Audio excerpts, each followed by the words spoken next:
Good evening and welcome everyone to the Beacon of Light podcast this evening.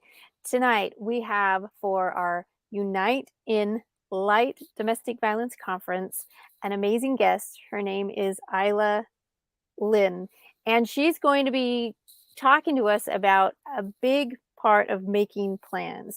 I know last week we talked a little bit to Estelle Gibson about how to make the plans when you're thinking about finances, and so tonight implementing different parts of exiting plans is really what we're going to focus in on. This is the topic for this evening. Again, if you are in any kind of challenging situation and you need help right now, this is the 1-800 hotline for domestic violence, and you can call and talk to anyone 24/7, because we want you to know that you are not alone in this journey.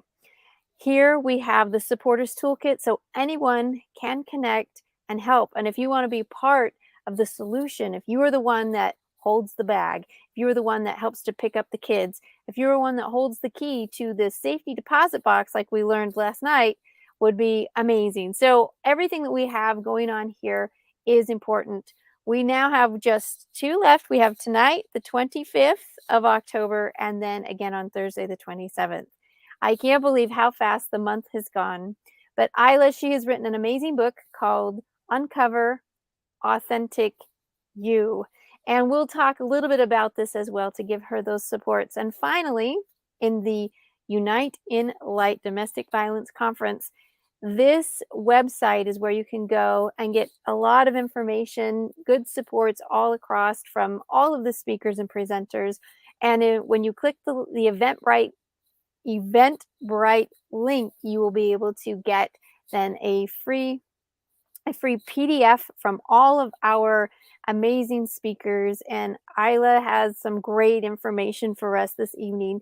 So thank you everyone for popping up in here and share with us your comments. Tell us where you are from. And without anything else, let's get going on the topic. So welcome, Miss Illa. Share with us what you have planned for the exit plan. Good evening. It is so great to be here. April, thank you so much for allowing me to share my expertise and to be a part of this incredible event.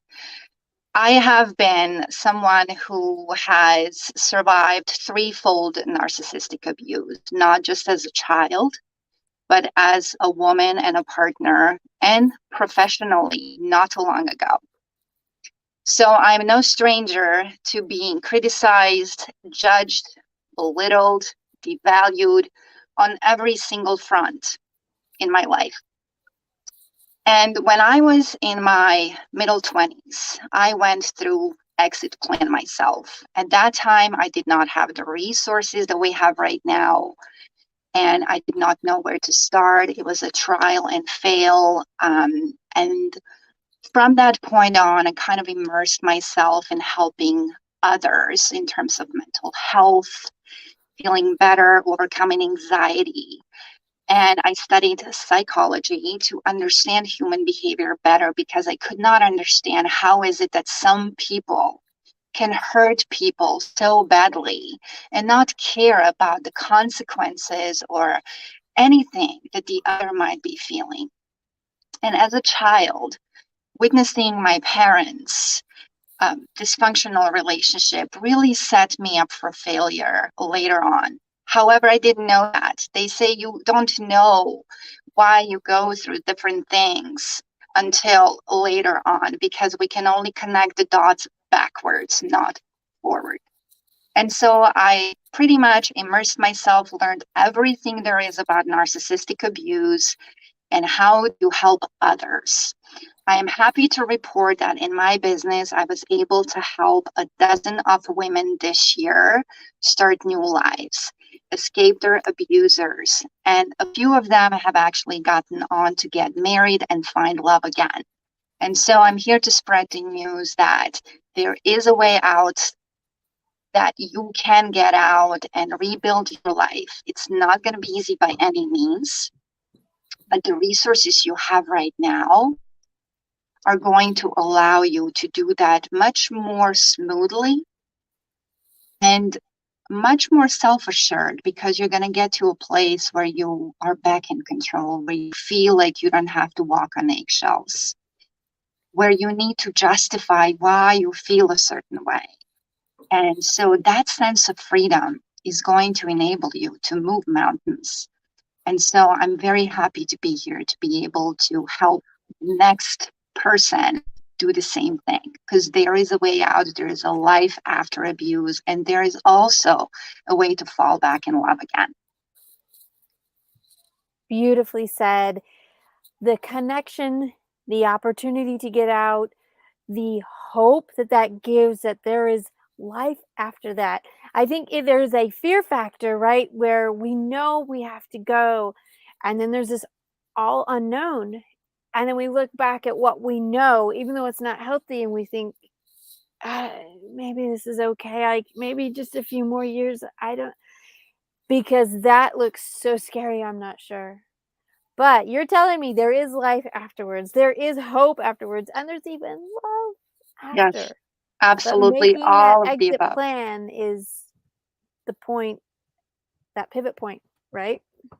Yes, and it's also the hardest part because you are in what's called your comfort bubble. But you are in discomfort. However, you have gotten used to coping with it. And so exiting is going to set you out of your comfort, even though you're discomfortable, even though you know that how you're being treated is not a right way. But there is this notion of, will I make it on my own? And then there's things that are in your head from hearing it for years on end, that you're not pretty, you're not attractive, you're not capable, you're not strong, nobody would want you. All these things that you initially start believing them. And so you know that you need to get out, but then in the back of your mind, you doubt yourself, you doubt your ability to move onward, because a part of you is always going to believe them, right? So that's what is called cognitive dissonance. Cognitive dissonance is a mental conflict of a belief that you have in your head. And a lot of times they refer to it as gaslighting yourself. So in a relationship that is emotionally abusive, psychologically abusive, physically abusive, you get to a point where you give yourself a sense of comfort by justifying things that are happening. For example, things are not that bad. He's not hitting me. Or he's not abusive to the kids. Or he had a really long day and he's stressed out, and that's why he's lashing out and why he needs to have these, drinks. We have good days too. And so all these things are keeping you stuck in that discomfort because you're actually creating comfort for yourself. You're soothing yourself. And that is a coping technique for you to be able to survive. Now, getting out is going to feel like you're getting out in a cold, right?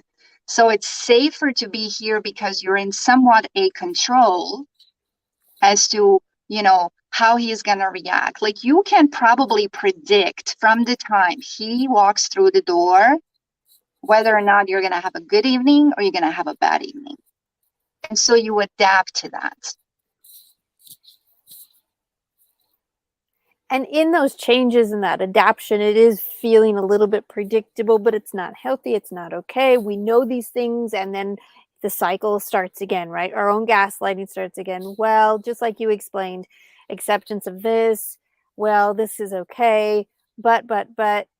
And at the same time, you have this little light inside saying, no, Yeah, something has to it's not change. right. It's not right. If you're spending more time in the bathroom hiding and then trying to get out and having to adjust your attitude to appease the other, to make sure that you don't say something that's going to trigger them, that is not a healthy relationship. It is not a healthy lifestyle. And As a child who has witnessed that, I can tell you from your children's eyes, they're absorbing everything. They're little sponges. I had a client who reached out to me and had justified all of this. You know, he's not that bad, yet she ended up spending nights in a hotel because he was so abusive and she couldn't take it. And then he would hoover her and be all loving and apologizing time and time again.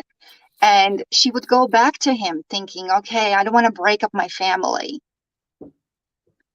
And then things would be fine for a month or two, and then the cycle would continue. Then she would move out again. She would take the kids again, and it just kept going back and forth. It's this ping pong game that she played. So when she told me that, I asked her, I said, last time you had this fight, have you paid attention to your children? And she told me, yes, my oldest one was covering my youngest one's ears so that he wouldn't hear us fighting. And that was the pivoting moment for her to realize how this is going to impact her children. And that was the deciding factor for her to set things in place so that she can get out. And I'm happy to say she did. She actually moved across the states. Wow. Perspective, the pivot point, the turning.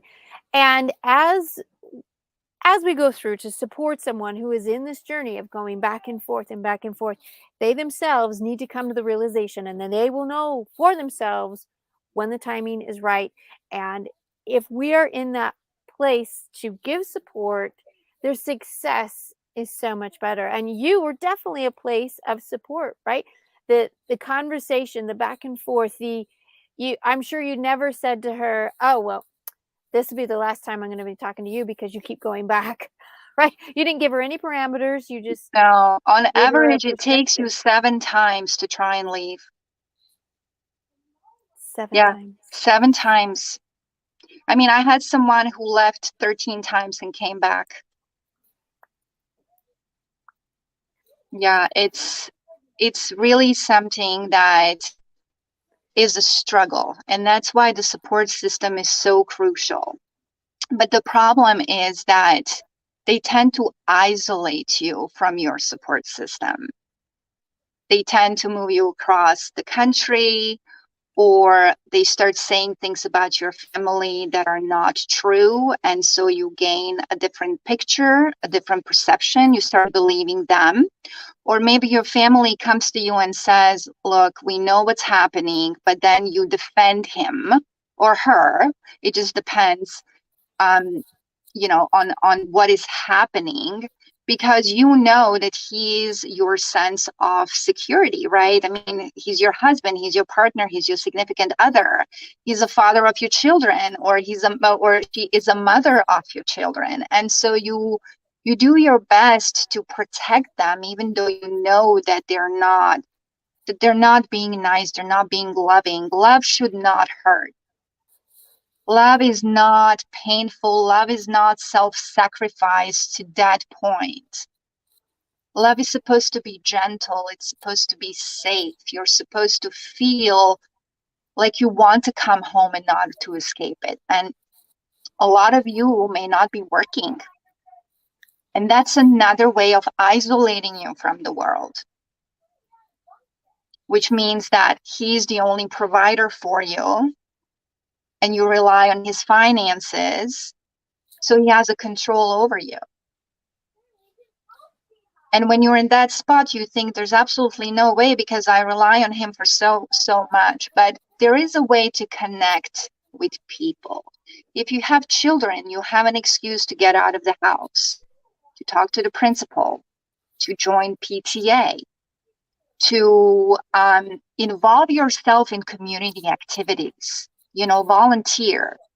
Get yourself out of the house as much as you can among people, because that will help you get in touch with reality. And then you can find someone you can confide in and share these things with. One of the things that may come up for you is to feel shameful to share this. You feel like someone is going to judge you. You feel like someone is going to criticize you, because typically when you tell someone that you have been in a abusive relationship, they'll say, why are you staying? Right? So that like is the immediate reaction. Why did you stay for so long? So finding someone who is understandable, who understands and can see your point of view, that you would not have stayed had you had an opportunity to get out, or had you been aware, right? Awareness is such a big factor, because it's going to help you stop beating down on yourself for not knowing better. You did not know that your partner was going to be abusive. You know, you just saw him as this person you fell in love with. They probably love bombed you in the beginning and gave you everything you needed. You felt like you were just this amazing couple, and you're gonna have this amazing life. They painted this picture for you of, you know, white picket fence and children and happiness and all of that. Everything that we all crave as human beings. We crave connection. We crave warmth. We crave love. We want to create that in our families, even though things may be dysfunctional. You always hang to the good things, because that's what keeps you going. But when you get out and you share these things with someone, you're more likely to get support from the outside. Yes. And in getting support from the outside, I love how you said to find someone to start to share. Pushing through the shame of this share is just part of how things can happen. And when we connect with the right people, they don't ask the question of the logic says, yeah, why are you still there? The complexity overshadows the logic, and we have to be able to share heart to heart with this, and someone just needs to listen, to believe, Mm-hmm. and to offer hope, because the person within it will start to gain the perspective, will start to see and unravel and make the decision to go. And at those last minutes when they go back, return, they think things are happening, they gain more perspective of, oh, it really is bad. I was away and I felt that. Now they have comparables. And, to endure through these things is an endurance, but that is also part of the exit plan. Now, Right. when people get ready to, the bag's packed, the plan is in play, how do we kind of make that physical plan to escape? What are some ideas with that? So the physical plan can happen sort of, okay, you set the stage for it. Basically, you deflect them as best as you possibly can. You learn to yellow and gray rock. What that means is you just give very bland responses to them when they start to trigger you, because they're always going to find ways to push your buttons, right? Because the narcissist that you live with knows exactly how to trigger you and how to get under your skin, because they've studied you for so long. They know exactly what to do. So surprise them. Surprise them in a way of responding not the way that you would typically respond. But for example, if they say, oh, you are always like this, or, could you be more like this person? They use a lot of comparison too, to belittle you and to kind of bring you down.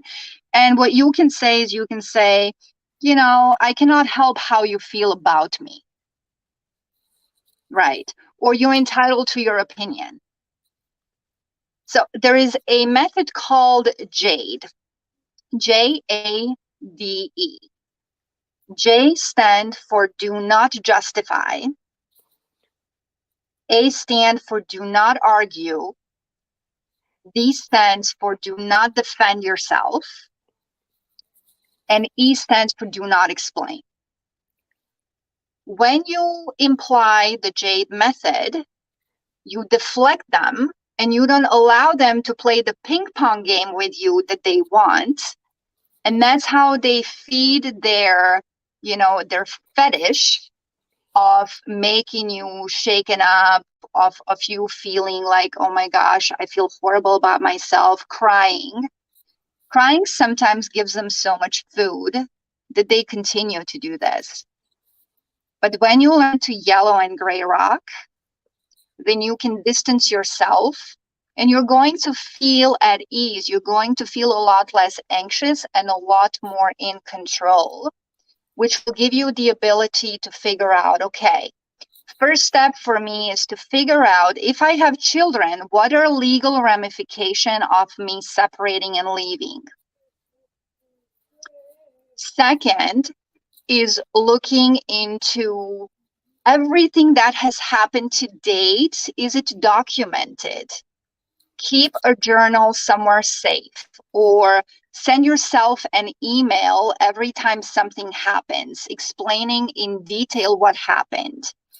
If there is any type of situation where you're physically attacked, you need to report that to the police, because when the time comes for you to exit, there needs to be evidence of violence. Because if there is reported evidence, you have the ability to request for the partner to be mentally evaluated, which will then give you some time where you can pack up and go.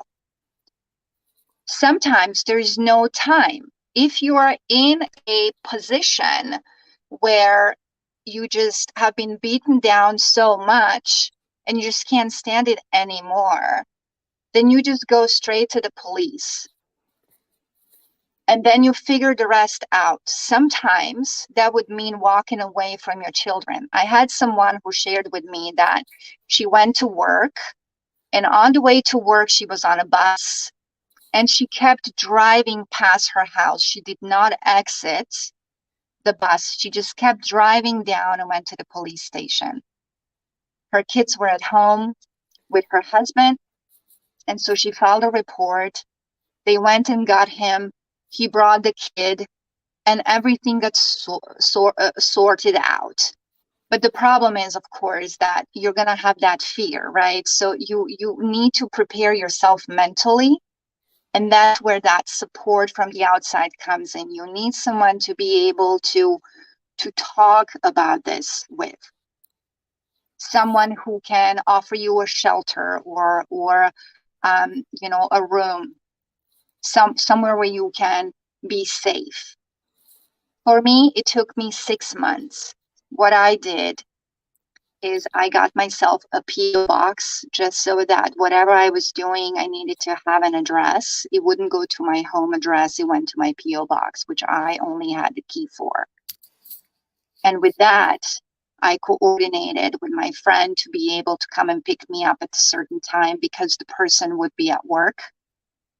And so I set the actual date when I was going to be leaving. And there was no way back. It was no going back at that time. I was ready. I said it's now or never. And that's what I did. I left as if I was going to go to work. I parked at the lot across from my house, and I waited till the other left. And then I went and met my friend right by my house. I took all the stuff that I could, and that was it. In those 6 months, I had a storage unit where I started moving things slowly. Every time I would go to work, I would grab a bag or a box or something that was not obvious, and I would store that in my car. And then on the way home, I would bring it to the storage unit. When I would go shopping, I got myself a toaster, a microwave, knowing that I'm going to have to start from zero. I wanted to have the basic needs, like a coffee machine and a toaster, something that's going to get me by. I didn't even have a bed when I moved out. So it's really case by case how you do it. But once you get yourself out among the people and you have a comparison of your reality versus what life is all about, then you have a lot more clear view as to what it is you need to do. And if at any point you need any type of assistance or resources, feel free to reach out to me. There is a way to locate those within each state, and I'll be happy to research that with you if you like. Thank you so much, Illa. My That it is pleasure. just perfect because it is about the planning. Thank you for offering your resources. There's other resources here as well. And this concept of going through all of these pieces, you cover it within your Uncover the Authentic You. How tell us a little bit about how this connects all together. So, Uncovering Authentic You is a book that I wrote because when I left my home, my abusive home, I didn't know who I was. I went into I went into my relationship as an intelligent, capable woman, and I came out a shell of a human being. I didn't even know who I was because I adapted to that lifestyle of being everything to everyone that I didn't even know who I was. I was this fragmented individual that when you put together just didn't make any sense. And so over the last 10 years for me was really discovering who I truly am. I was afraid to let people know who I am. So I wore a lot of masks in my life. And that brought a lot of new issues. I mentioned that I was professionally also facing toxic environment and a narcissistic leadership, and it really triggered me. And so I figured, you know what? It's time for me to tell my story. It's time for me to share my experience, my struggles, because even if it helps one person, it's going to be worth it. And so I wrote in this book how I found myself. It's really a step-by-step guide. It's a 12 steps on how I went from not knowing who I was, starting over, just not being able to figure out who I am, because when you don't know who you are, like, where do you start? So it's really sort of a blueprint for anyone. I should say any woman, because this is for women only. Is really to figure out who you authentically are, because when you're authentic, you're going to attract people who are authentic as well. You are going to attract opportunities. You're going to connect with the person that you were before all of this happened to you, because when you spend your life catering to people who don't appreciate you, you have a hard time believing that you're worthy. And in order to get back to yourself and understand that you were born worthy, that you are a gift in this world, that you have so much to offer. And even this story of yours that's not so wonderful is a piece of you that had to happen to create this path for you of discovering who you are. And so I believe that we all go through these hurdles because we need to learn something about ourselves. And it is said often that we go through these lessons until we learn them. And so when you get to the point where you know who you are, when you're worthy, when you feel worthy, when you're self-confident, when your self-esteem is growing, you can impact a lot more lives with your story. And you can impact your life in such a profound way. I mean, look at you, April. You have gone through so much, and look at this amazing mission that you have created. Thank you.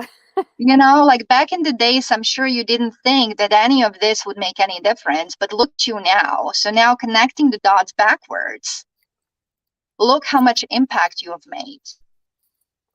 It is true. It is absolutely true. The impact is there, and the experience that we've learned as we go through it, when we share the story, right? When we share the story within ourselves to show where that is, it helps one. And I have to say, there's a story where, as a friend, she received a book from me and she had read it. She was doing things, she was supporting other people. And actually, one day she was called to go and help move somebody. And showing up at her home, the lady shared her story, and part of it had to do with my story. She sent me this email that said, April, when I got into her home to help her move, on her nightstand was your book. She Amazing. said she read it and she knew after 30 years it was time to go. And my friend had showed up on the day that needed to do the packing to move, to be done. That was her exit day. So you just never know who the impact will be. That was clear over in Connecticut. I I when we follow and know when it's time to share, we share and somebody else can be free. Yeah. The support that happens, the exiting that you're talking about, everything that uncovers the authentic you really is the journey to know how to help somebody else, preventing hopefully years of the challenges that you went through, and that Mhm. they can find their light sooner than later. Absolutely. Absolutely. When you know who you are, then nobody can sway you any other way because you know who you are, you know what you want, and you know where you're going. Because you can have the most decked out vehicle, but if you don't know where you're going, you're going to be drifting in circles, right? And you're always going to look for that next shiny object. But when you get to the point where you know who you are, you know where you're going, and you lead by example for your children. I always go back to the children because a lot of my work really is around that as well, is helping women create lives and build families and environments where children will thrive so that we can stop, raising narcissists and empaths who are falling for those narcissists, where we want to create healthy environments, families that are no longer dysfunctional, become these chain breakers, because a lot of us have grown up more or less in families that were dysfunctional. That's why we fell for all this. And so with us doing the work on us first is going to set the stage for the next generations. And so this giant ripple effect is not going to be for that one person that you impact, but for everybody who follows after that. And so when you think of your mission on this earth as that, then I'm sure you can get excited about it.